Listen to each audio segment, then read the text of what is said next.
आप कर्मचारियों की बात इस बजट में कर लीजिए मान्यवर। जब कर्मचारियों की चर्चा होती है, पूरे देश के कर्मचारियों की एक ही मांग है, पुरानी पेंशन की बहाली की जाए, पुरानी पेंशन की बहाली की जाए। 40 दिन कोई सांसद और विधायक रह लेता है, पूरे जीवन भर उसको पेंशन मिलती है। 40 साल कोई कर्मचारी नौकरी करता है, उसकी पेंशन आपने खत्म कर दी। पेंशन तो छोड़िए, टैक्स के राहत की उम्मीद थी कर्मचारियों को, आपने इस बजट में वो भी नहीं दिया। इसके जब आपसे पूछा जाता है सरकार की उपलब्धि क्या है, सरकार की आमदनी क्या है, आप सीना ठोक के कहते हैं अरे हमने तो आमदनी बढ़ा दी, देश का एयरपोर्ट बेच दिया। फिर आपसे पूछा जाता है कुछ आमदनी बढ़ी क्या सरकार की, कहते हैं हाँ हाँ बिल्कुल बढ़ा दी, Steel Authority of India Limited बेच दिया, कोल इंडिया बेच दिया, बीपीसीएल बेच दिया, एलआईसी बेच दिया, बैंक बेच दिया, पोर्ट बेच दिया, सब कुछ बेचने का काम किया। ये आपका मेक इन इंडिया है, ये आपका डिजिटल इंडिया है। मानवर, मैं खत्म कर रहा हूं। अंत में आपके माध्यम से एक ही सरकार से अनुरोध करना चाहूंगा कि अपना ध्यान देश की तरक्की पर लगाइए, देश को आगे बढ़ाने पर लगाइए। जब जब संसद का सत्र चलता है तब तब कर्मचारी पेंशन धारकों के मन में ये आस आ जाती है, ये आस बैठ जाती है कि शायद इस बार कोई माननीय सांसद महोदय हमारी मांग पर, हमारे मुद्दे को संसद में उठाएगा और सरकार की कानों में हमारे गूंज पहुंचेगी और हमारी पुरानी पेंशन को दोबारा से बहाल किया जाएगा।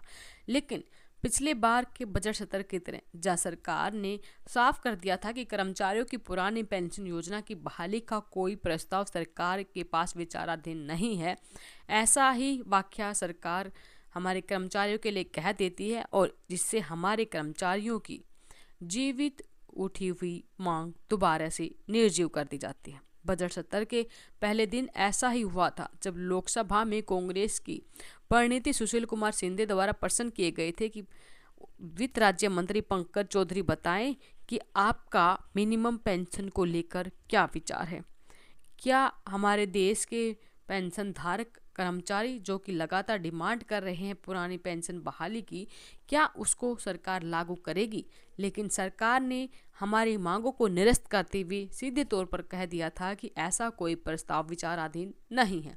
ऐसे ही इस बार भी बजट स्टार्ट हुआ, लेकिन इस स्तर में जब भी संजय सिंह उठे हमारे मुद्दों को उठाने के लिए, अपनी आवाज़ को बुलंद करने के लिए, तभी स्पीकर महोदय ने हमारी संसद को ही स्थगित कर दिया, सभा भंग हो गई।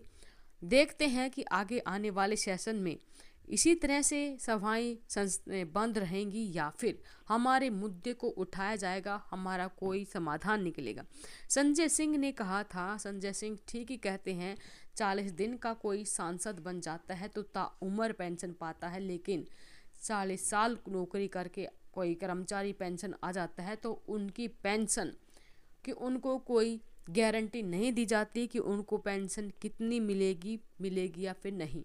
बाजार निवेश नियमों के तहत उनकी पेंशन को धकेल दिया जाता है, रिटर्न में उनको फ़ायदा हो या फिर नुकसान, इसका सरकार से कोई लेना देना नहीं है। यही वजह है कि आज देश भर का कर्मचारी सड़कों पर बैठा है, लगातार मांग उठा रहा है कि उनकी पेंशन, पुरानी पेंशन उनको दिया जाए, उनके भविष्य का जो गारंटी है वो उनको लौटाई जाए। देखते हैं इस स्तर में क्या होता है। आपसे रिक्वेस्ट है, आप हमारे चैनल को सब्सक्राइब नहीं किए हो तो सब्सक्राइब कर लें और वीडियो अपने साथी दोस्तों के साथ जरूर शेयर कर लें। धन्यवाद। जय हिंद, जय भारत।